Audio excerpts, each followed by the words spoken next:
Hello students, I am Mohit Sharma. स्वागत है आप सभी का हमारे इस यूट्यूब चैनल पे। देखिए, हम अपना थर्ड चैप्टर कंप्लीट कर चुके हैं और आप अपनी जो प्रॉब्लम्स पूछ रहे हैं मेरे से, जो भी इस चैप्टर की है, मैं उनको क्लियर कर रहा हूँ। और जो भी स्टूडेंट हमारा लाइव सेशन लेना चाहते हैं तो हमारे जो गूगल ड्यू ऐप है उस पर मीटिंग चलती है लाइव सेशन की। तो आपकी यदि कोई प्रॉब्लम है तो आप वहाँ मेरे से व्हाट्सएप पे कांटेक्ट कर सकते हैं। मैं अपनी जो आईडी है उसको आपको दे दूंगा, तो उससे आप कनेक्ट हो जाओगे, कोई भी यदि आपकी प्रॉब्लम है तो देखिए, अपने हम जो चैप्टर नंबर थर्ड है उसको अपन कंप्लीट कर चुके हैं और जो अपना 100 मार्क्स का टारगेट है उसमें से जो 5 मार्क्स हैं उनको अपन लाने का काम कंप्लीट कर चुके हैं। मैंने आपको बताया था कि जो चैप्टर नंबर थर्ड और चैप्टर नंबर फोर्थ है, ये दोनों चैप्टर अलजेब्रा के हैं और दोनों चैप्टर आपस में एक दूसरे से इंटरकनेक्ट हैं। कि यदि आप जब चैप्टर नंबर थर्ड अच्छे से कंप्लीट कर लोगे तो ही आप चैप्टर नंबर 4 कंप्लीट कर पाओगे। तो चैप्टर नंबर थर्ड के बाद अपन स्टार्ट जो करेंगे वो चैप्टर नंबर 4 करेंगे, क्योंकि दोनों इंटरकनेक्ट हैं। फिर इसके बाद फर्स्ट और सेकंड लेंगे क्योंकि दोनों वो भी इंटरकनेक्ट हैं, और फिर 5, 6, 7, 8 इस प्रकार से अपना चलता रहेगा। क्लियर है यहाँ तक बात? तो एक बार जो स्टूडेंट हो कि अभी थर्ड चैप्टर जिन्होंने कंप्लीट नहीं किया है तो वो पहले अपना थर्ड चैप्टर कंप्लीट करें, वीडियो को अच्छे से देखें, बार बार देखें। कोई प्रॉब्लम है किसी क्वेश्चन में, किसी टॉपिक में, तो आप मेरे से कांटेक्ट करें, ठीक है? तभी आप चैप्टर नंबर 4 आपको समझ में आएगा, अन्यथा आपको चैप्टर नंबर 4 समझ में नहीं आएगा। क्लियर हुई यहाँ तक बात? ठीक है। अब अपन देखिए चैप्टर नंबर 4 के बारे में बात करते हैं। चैप्टर नंबर 4 का जो नेम है वो है सारणिक। सारणिक को इंग्लिश में डिटर्मिनेंट्स बोलते हैं और ये भी आपका 5 मार्क्स का चैप्टर है।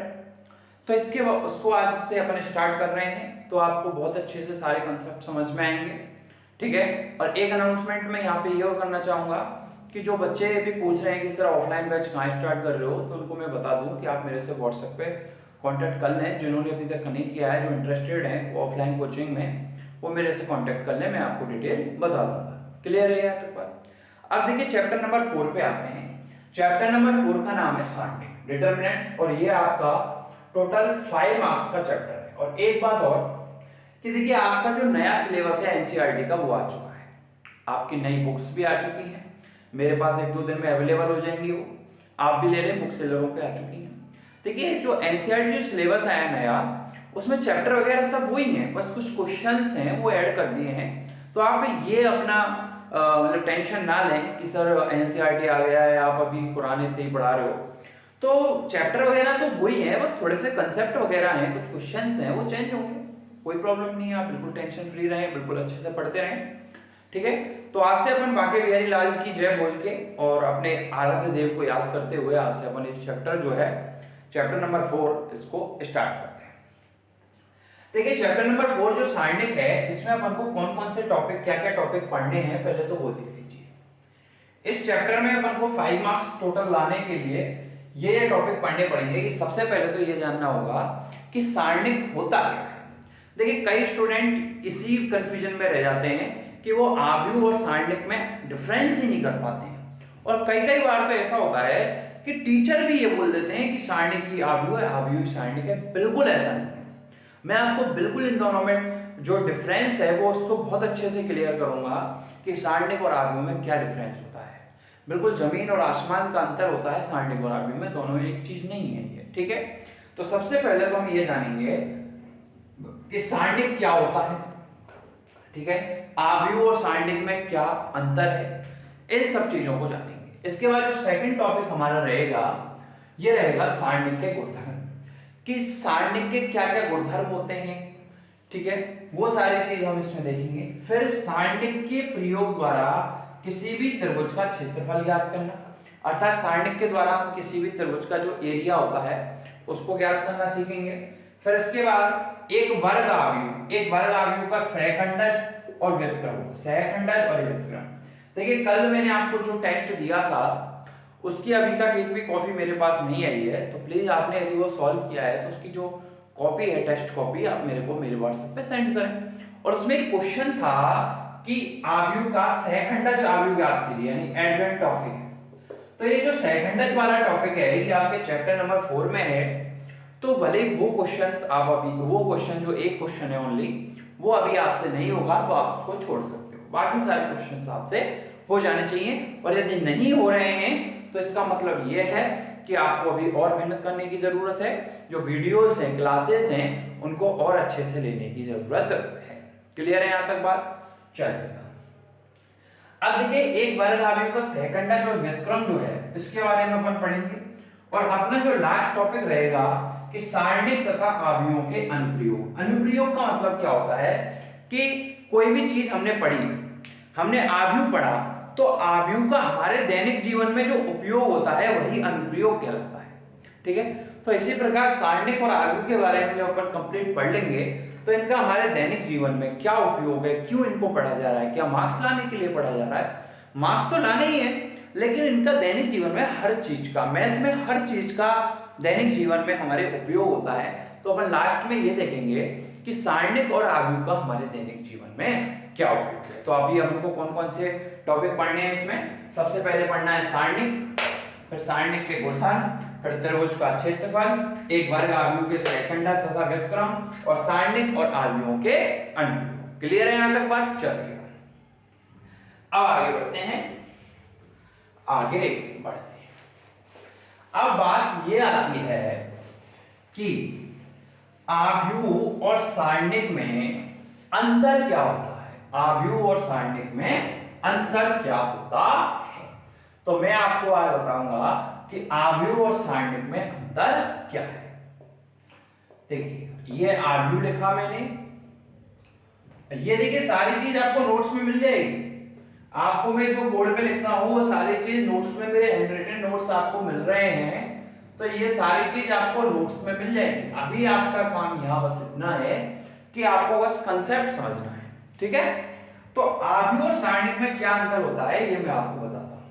अवयव कहते किसे हैं? मैंने जब स्टार्टिंग क्लास आपको पढ़ाई थी तो स्टार्टिंग की क्लास में जब अवयव की फर्स्ट क्लास थी उसमें अवयव की डेफिनेशन आपको बताई थी।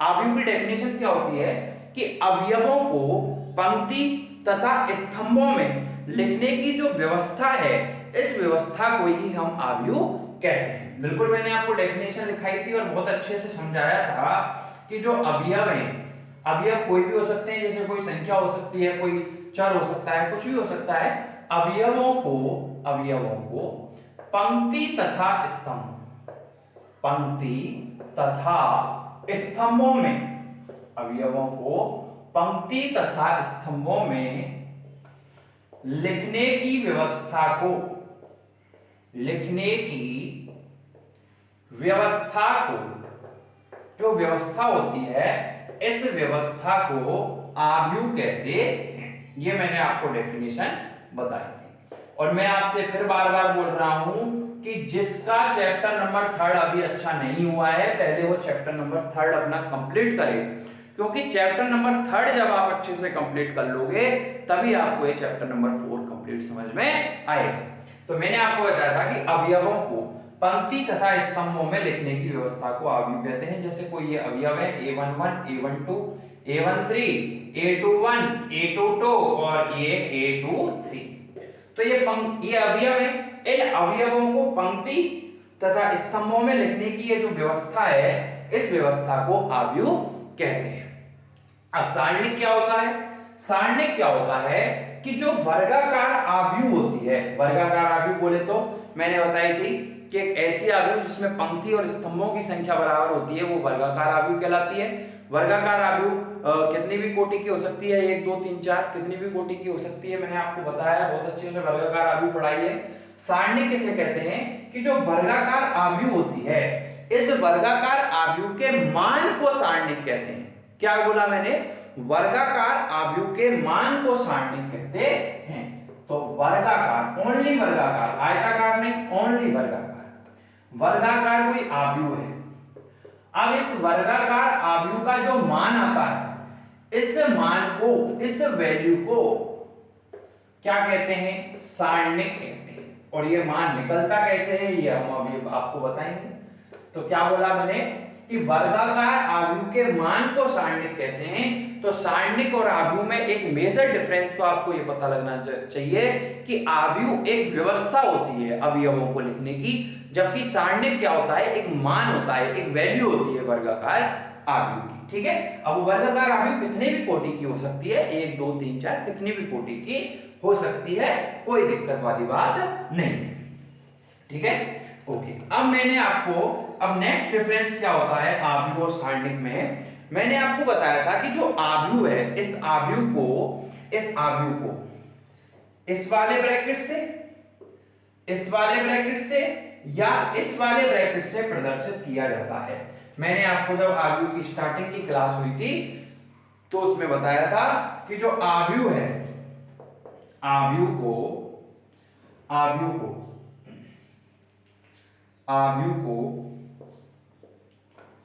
इस वाले ब्रैकेट से या इस वाले ब्रैकेट से या इस वाले ब्रैकेट से व्यक्त किया जाता है, मैंने आपको बताया था ये। और अपनी बुक में आव्यूह को किस वाले ब्रैकेट से व्यक्त किया गया है, इस वाले ब्रैकेट से व्यक्त किया गया है। तो आव्यूह को इस वाले ब्रैकेट से या इससे व्यक्त किया जाता है। जबकि जो सारणिक होता है, इस सारणिक को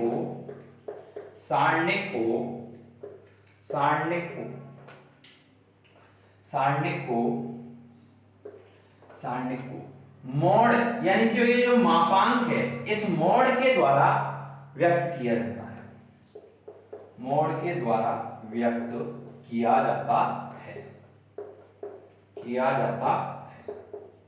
मोड बोले तो मापांक, इस मापांक के द्वारा व्यक्त किया जाता है। तो जो आव्यूह होता है उसको तो छोटे ब्रैकेट या बड़ा ब्रैकेट या मझला कोष्ठक जो है इसके द्वारा व्यक्त किया जाता है, जबकि सारणिक को मोड के द्वारा व्यक्त किया जाता है। और जो आव्यूह होता है, मैंने अगली लाइन, अगला डिफरेंस क्या है कि आव्यूह को अंग्रेजी वर्णमाला के जो बड़े अक्षर होते हैं, capital A, capital B, capital C, इनके द्वारा प्रदर्शित करते हैं। मैंने आपको बताया था कि आव्यूह को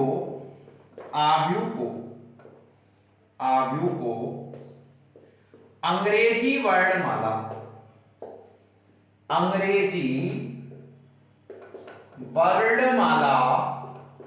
के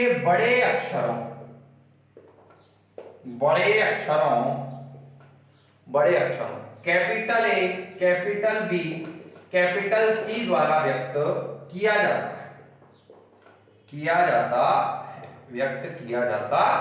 है। क्लियर है यहां तक? जबकि जो सारणिक होता है, इस सारणिक को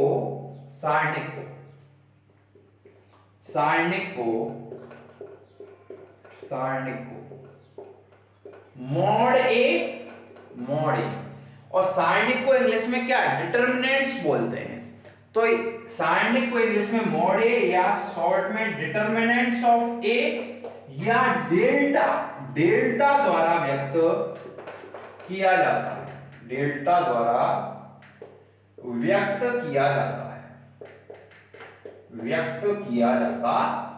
क्लियर है? मैंने क्या बोला कि जो आव्यूह होती है, इस आव्यूह को तो अंग्रेजी वर्णमाला के बड़े अक्षर capital A, capital B, capital C द्वारा प्रदर्शित किया जाता है, जबकि सारणिक को mod A, determinant of A या डेल्टा के द्वारा व्यक्त किया जाता है। क्लियर है? यहां तक कोई प्रॉब्लम नहीं है। देखिएगा, अब नेक्स्ट जो डिफरेंस है आव्यूह और सारणिक में वो क्या है। देखिए, आपको ये सारी चीज नोट्स में मिल जाएगी, तो बस कोई टेंशन नहीं लेना आप उतारने की, वहां से आप नोट कर लेना। नेक्स्ट डिफरेंस ये है कि आव्यूह की जो कोटि होती है, आव्यूह की कोटि, और कोटि का बेटा दूसरा नाम क्या होता है, क्रम, RYC होती है। रामलाल चौधरी, RYC होती है, मैंने आपको बताया था बहुत अच्छे से। देखिए, जो बच्चा मेरी स्टार्टिंग से क्लास ले रहा है, इंट्रो क्लास से ले रहा है, तो 14 क्लास तो आपके इसकी 3rd चैप्टर की डल गई है, तो उसको सारी चीज समझ में आ रही होगी, वो हर कंसेप्ट को समझ रहा होगा। आव्यूह की जो कोटि या क्रम होती है वो RYC होती है, जहां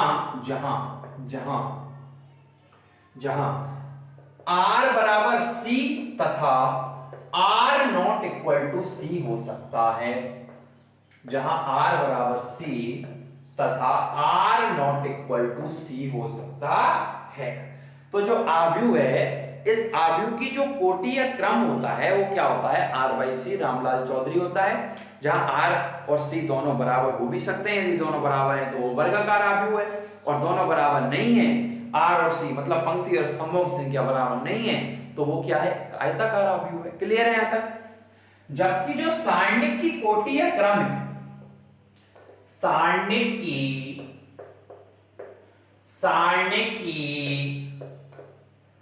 कोटि या क्रम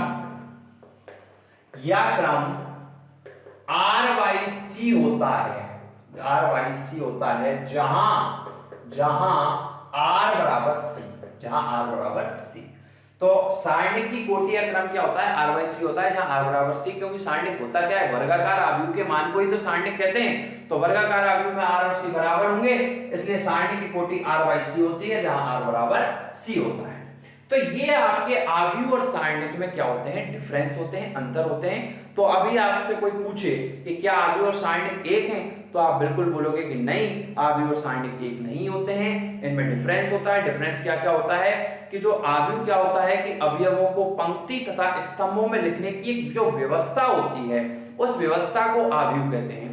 तथा सारणिक क्या होता है कि अवयव की जो वर्गाकार आव्यूह है वो कितने भी कोटि का हो सकता है। वर्गाकार आव्यूह 1 कोटि, 2 कोटि, 3 कोटि। इस वर्गाकार आव्यूह के मान को जो वैल्यू आती है, और ये वैल्यू कैसे आती है हम निकालना सीखेंगे। तो इस वर्गाकार आव्यूह के मान को सारणिक कहते हैं। तो मान तो सारणिक होता है, और जो व्यवस्था होती है वो आव्यूह होती है। क्लियर है? सेकंड अंतर क्या होता है कि आव्यूह को बड़े कोष्टक, छोटे कोष्टक अथवा मझला कोष्टक में रखा जाता है, जबकि जो सारणिक है उसको मोड यानी मापांक में रखा जाता है। थर्ड डिफरेंस, आव्यूह को अंग्रेजी वर्णमाला के बड़े अक्षर capital A, capital B, capital C, small dot dot द्वारा व्यक्त किया जाता है, जबकि सारणिक को mod A, determinant of A या डेल्टा के द्वारा व्यक्त किया जाता है। और चौथा जो डिफरेंस है कि जो आव्यूह की कोटि या क्रम है वो R/C होता है, जहां R बराबर C और R not equal to C हो सकता है। यदि R बराबर C है तो वो एक वर्गाकार आव्यूह है, और R not equal to C है तो वो एक आयताकार आव्यूह है। और जो सारणिक है, इस सारणिक की कोटि या क्रम R/C होती है, जहां R बराबर C। क्लियर है आपकी बात यहां तक? तो ये आपका आव्यूह तथा सारणिक में अंतर है कि आव्यूह और सारणिक में डिफरेंस क्या होता है। ये आपको बहुत अच्छे से समझ में आ गया होगा, ऐसी मैं उम्मीद करता हूं। ठीक है, अब देखिए नेक्स्ट बात, आपके सिलेबस में मैंने बताया था कि वर्गाकार आव्यूह के मान को सारणिक कहते हैं। अब वर्गाकार आव्यूह कितनी भी कोटि का हो सकता है, एक कोटि का, 2 कोटि का, 3 कोटि का, 4 कोटि का, कितनी भी कोटि का हो सकता है वर्गाकार आव्यूह, मतलब सारणिक की कोटि कितनी भी हो सकती है। हमारे पाठ्यक्रम में केवल 3 कोटि तक के जो सारणिक है उनका ही अध्ययन है। केवल 3 कोटि, यानी प्रथम कोटि, द्वितीय कोटि और तृतीय कोटि, मतलब चौथी कोटि का आपको सारणिक आपके सिलेबस में कहीं नहीं मिलेगा इस पूरे चैप्टर में। तो मैंने क्या बोला कि हमारे पाठ्यक्रम में जो आपका वाले चाहे नया सिलेबस आया हुआ एनसीईआरटी का, उसमें भी हमारे पाठ्यक्रम में केवल जो 3 कोटि के सारणिक होते हैं, 3 कोटि के, ठीक है, प्रथम, द्वितीय और तृतीय, तो इन 3 कोटि के सारणिकों का ही अध्ययन है। चौथी, पांचवी, छठवीं कोटि के सारणिक का अध्ययन नहीं। अब जो हमारा नेक्स्ट टॉपिक रहने वाला है, जिसको अपन कल से स्टार्ट करेंगे, कि प्रथम कोटि, द्वितीय कोटि और तृतीय कोटि के जो सारणिक हैं इनकी वैल्यू कैसे निकाली जाती है। तो नेक्स्ट अपन टॉपिक ये देखेंगे नेक्स्ट क्लास में। देखिए, आशा करता हूं कि आपको मेरे जो कंसेप्ट हैं वो समझ में आ रहे होंगे। और प्लीज देखिए, यदि आपको कोई प्रॉब्लम है, देखिए एक तो आप यदि मेरे से मैं बार बार इस चीज को बोलता हूं कि आप ऑफलाइन जब पढ़ोगे ना, तो बिल्कुल कंसेप्ट को समझाने का जो तरीका है वो बिल्कुल अलग हो जाएगा। क्योंकि जब हमारे सामने स्टूडेंट होता है तो हमारे अंदर एक पॉजिटिविटी आती है, एक मोटिवेशन आता है उसको समझाने का। और ऑनलाइन क्लासेस में यही इसका सबसे बड़ा लॉस होता है टीचर के लिए, कि एक स्टूडेंट उसके सामने नहीं होता। तो आप जब ऑफलाइन पढ़ोगे तो बहुत मजा आने वाला है, और बहुत अच्छे से जो टारगेट है अपना 100/100 का, उसको लेके आएंगे आप। अपन लेके आएंगे और मैं आपको हर मतलब बहुत अच्छे से सारी चीजें करवाने की कोशिश करूंगा। तो आप इसी तरीके से मस्ती के साथ पढ़ते रहिए और हमारी जो वीडियोस हैं उनको ज़्यादा से ज़्यादा लाइक कीजिए, शेयर कीजिए और सब्सक्राइब कीजिए। और देखिए जो स्टूडेंट ऑफलाइन पढ़ने के मूड में हैं वो मेरे से जल्दी जो मेरा कॉन्टैक्ट नंबर है, व्हाट्सएप नंबर 7791 और 578, इस पे कॉन्टैक्ट कर सकते हैं। ठीक है, थैंक यू सो मच।